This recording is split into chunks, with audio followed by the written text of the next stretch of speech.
Hello, welcome back. Today I would like to share a parable from Luke, the 12th chapter, verses 13 through 21. And it reads as following. Someone in the crowd said to him, Teacher, tell my brother to divide the inheritance with me.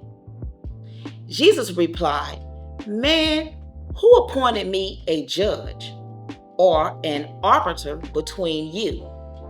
Then he said to them, Watch out, be on guard against all kinds of greed. Life does not consist in an abundance of possession. And he told them this parable. The ground of a certain rich man yielded an abundant harvest. He thought to himself, What shall I do? I have no place to store my crops. Then he said, This is what I'll do. I'll tear down my barns and build bigger ones, and there I will store my surplus grain. And I'll say to myself, You have plenty of grain laid up for many years. Take life easy. Eat, drink, and be merry.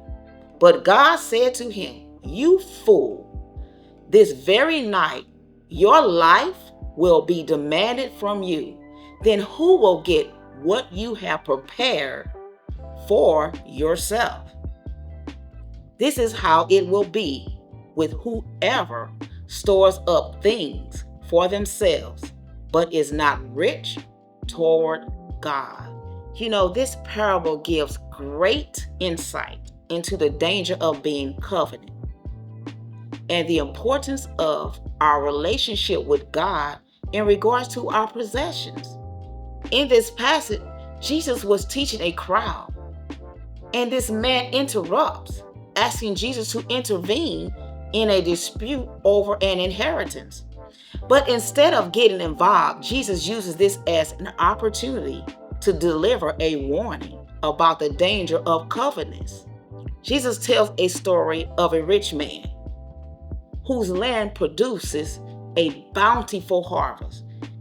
Instead of considering how he might use this abundance to bless others or to even honor God, the man focuses on his own desires, saying, What shall I do? For I have nowhere to store my crops. So he decides to tear down his barn and to build larger ones to store all his goods, planning to relax, eat, drink, and be merry for many years. But look at God's response. First of all, God calls him a fool. And he says, This very night, your life is being demanded of you. And the things you have prepared, whose will they be? In other words, what he's saying is that you can accumulate a lot of stuff, a lot of things while you're here on earth in the present, and you can hoard it all. But when you die, you cannot take those things with you. So there are a few things that I would like to share from these scriptures. And the first thing is this: life is more valuable than your possessions. Jesus emphasizes that one's life does not consist in the abundance of his possessions. True life, joy, and security is not found in material wealth, but in a right relationship with God as well as others. Wealth can lead to deception, creating a false sense of security, as well as leading you away from God. True wealth is found in our relationship with God, being rich toward God, which means treasuring what he treasures, our relationship with him, as well as our relationship with others, the lost souls, and showing love and compassion by using the resources that God gave us for his purpose, which is caring for the poor, supporting ministry or your local church, and spreading the gospel. The rich man, he hoarded his blessings instead of being generous towards others.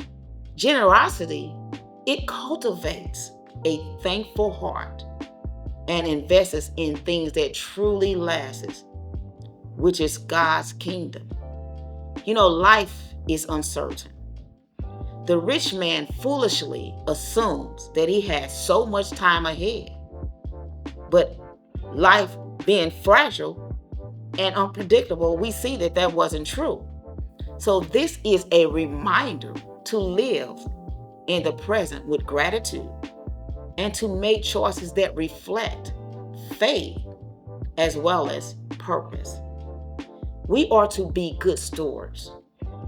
We are stewards over the resources that God gave us. He expects us to use our blessings wisely and for His glory, not solely for ourselves or self-indulgence. In a consumer-driven culture that often equates success with material things, the parable of the rich fool, it serves as a powerful reminder to examine our priorities as well as our motives concerning our wealth.